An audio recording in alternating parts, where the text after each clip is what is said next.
Nereye gidiyor? Yanıma getirecek.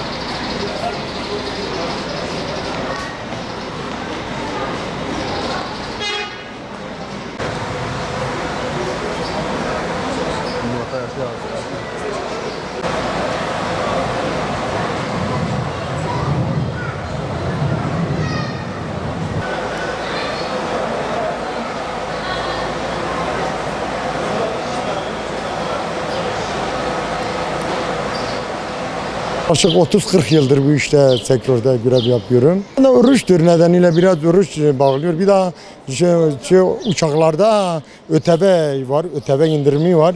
Otobüslere vermiyorlar. Otobüs için mazot pahalı olduğu için fiyatlarımız da pahalıdır. Burada örneğin şu İstanbul'a geçen yıl 70'e gidiyordular. Bu sene 150 lira. %100 zam. Ama uçak avantaj kullanıyor. ÖTV ona indirimli var. ÖTV indirimli olduğu için millet biraz uçağı tercih ediyor. Biraz olacak yine uygunlar olacak. Seçimden sonra biraz ülkemiz yani güzel giderse, seçimler de güzel giderse, tekrar bir seçime daha koymasalar bizi gider yani karabalık olur. Otobanlarda masraf İstanbul'a gidiş geliş her bir seferde otobüste 5-6 lira yani eski parayla 6 milyar masraf gidiyor. Evet. Bir de yolcu da marka istiyor 2+1 koltukları da tek koltuğa düşürmüş.